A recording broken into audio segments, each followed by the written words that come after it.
एक समय की बात है। एक जंगल में एक बहुत बड़ा और मोटा हाथी रहता था। वह बहुत ही अभिमानी था और जंगल के सभी छोटे जानवरों को तंग करता था। जंगल के एक हिस्से में कबूतरों का एक समूह रहता था।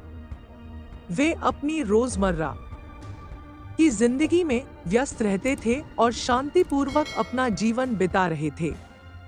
एक दिन हाथी ने पानी की तलाश में कबूतरों के बसेरे के पास आकर पेड़ हिलाना शुरू कर दिया। इससे कबूतरों के घोंसले गिरने लगे और अंडे टूट गए। कबूतरों ने हाथी से विनती की कि वह ऐसा न करे, लेकिन हाथी ने उनकी बात नहीं मानी और हंसते हुए वहां से चला गया। कबूतर बहुत दुखी हुए और उन्होंने इस समस्या का हल निकालने के लिए एक सभा बुलाई। सभी कबूतर एकत्र हुए और चर्चा करने लगे कि हाथी को सबक कैसे सिखाया जाए। एक बुद्धिमान कबूतर ने सुझाव दिया कि उन्हें एक योजना बनानी चाहिए। उसने कहा कि वे जंगल के सबसे बुद्धिमान और चालाक जीव लोमड़ी से मदद मांग सकते हैं। कबूतरों ने लोमड़ी के पास जाकर अपनी समस्या बताई। लोमड़ी ने उनकी बात सुनी और कहा कि वह उनकी मदद करेगी। उसने कबूतरों से कहा कि वे हाथी को जंगल के एक गहरे दलदल की ओर ले जाएं। कबूतरों ने लोमड़ी की योजना को मान लिया और अपने दल का एक तेज और फुर्तीला कबूतर चुना। अगले दिन वह चुना हुआ कबूतर हाथी के पास गया और उसे चिढ़ाने लगा। हाथी गुस्से में आ गया और कबूतर का पीछा करने लगा। कबूतर ने उसे जंगल के उस हिस्से की ओर ले गया जहां गहरा दलदल था।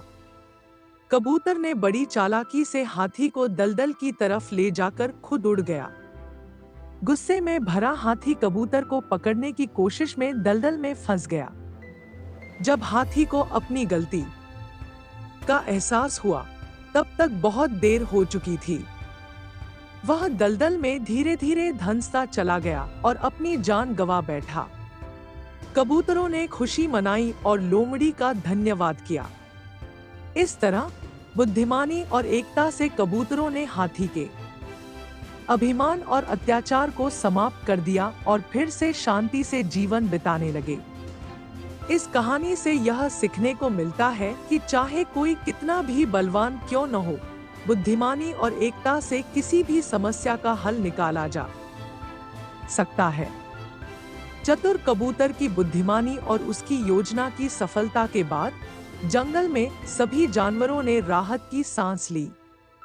हाथी के अभिमान और अत्याचार से मुक्ति मिलने पर हर कोई खुश था।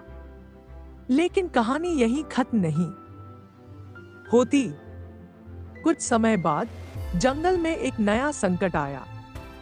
जंगल में सूखा पड़ गया और पानी के स्रोत सूखने लगे। जानवरों को पानी की कमी का सामना करना पड़ा और सभी चिंतित हो गए। एक बार फिर जानवरों ने एक सभा बुलाई और इस संकट का समाधान खोजने के लिए विचार विमर्श किया। इस बार चतुर कबूतर ने प्रस्ताव रखा कि सभी जानवर मिलकर एक नया तालाब खोदें ताकि पानी का संग्रह हो सके और सूखे के समय में भी उन्हें पानी मिल सके। सभी जानवरों ने चतुर की बात मान ली और मिलकर काम करने का निर्णय लिया। चतुर कबूतर ने खुदाई का नेतृत्व किया और सभी जानवरों को काम करने के लिए प्रेरित किया। छोटे से लेकर बड़े जानवर सभी ने अपने अपने तरीके से योगदान दिया। खरगोश, गिलहरी, हिरण, बंदर सभी ने मिलकर मेहनत की।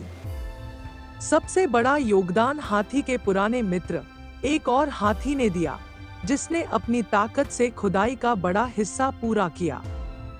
कुछ ही दिनों में सभी जानवरों की मेहनत रंग लाई और एक बड़ा तालाब तैयार हो गया। बारिश का पानी तालाब में जमा होने लगा और सूखे के दिनों में जानवरों को पानी की समस्या से राहत मिली। चतुर कबूतर की योजना और सभी जानवरों की एकता और मेहनत ने एक बार फिर जंगल को संकट से उबार लिया। अब सभी जानवर समझ गए थे कि एकता में कितनी ताकत होती है और बुद्धिमानी से किसी भी समस्या का हल निकाला जा सकता है। इस नई घटना के बाद जंगल में सभी जानवर पहले से भी अधिक मिलजुल कर रहने लगे।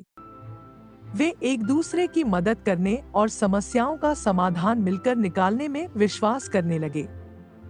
जंगल में फिर से खुशहाली लौट आई और सभी जानवरों ने मिलकर एक सुरक्षित और सुखी जीवन बिताने का संकल्प लिया। इस प्रकार चतुर कबूतर और उसके साथियों ने जंगल में एकता, समझदारी और परिश्रम का एक उदाहरण प्रस्तुत किया, जो आने वाले समय के लिए प्रेरणा बन गया। इस कहानी से हमें कई महत्वपूर्ण सीख मिलती है। बुद्धिमानी की शक्ति शारीरिक बल और ताकत से ज्यादा महत्वपूर्ण है बुद्धिमानी और समझदारी। हाथी बहुत बलवान था, लेकिन कबूतरों की बुद्धिमानी ने उसे हरा दिया। एकता में शक्ति, एकता में बहुत ताकत होती है। अगर कबूतर अकेले अकेले हाथी से लड़ते तो शायद वे सफल नहीं हो पाते, लेकिन मिलकर काम करने से उन्होंने अपनी समस्या का समाधान कर लिया। अभिमान का अंत। अभिमान और घमंड किसी का भी नहीं होता। हाथी का अभिमान उसकी हार का कारण बना। हमेशा विनम्र और दयालु रहना चाहिए। समस्या का हल सोच समझ कर निकालें। मुश्किल समय में धैर्य और समझदारी से काम लेकर सही समाधान खोजा जा सकता है। कबूतरों ने धैर्यपूर्वक अपनी समस्या का हल निकाला। दूसरों की मदद लेना। कभी कभी हमें अपनी समस्याओं का हल निकालने के लिए दूसरों की मदद लेनी पड़ती है। कबूतरों ने लोमड़ी की मदद से अपनी समस्या का समाधान किया। दोस्तों, आपको ये कहानी कैसी लगी कमेंट में हमें जरूर बताएं। मुझे आशा है कि आपको इस कहानी से बहुत सीख मिली होगी। तो चलिए मिलते हैं अगले वीडियो में, तब तक के लिए जय हिंद।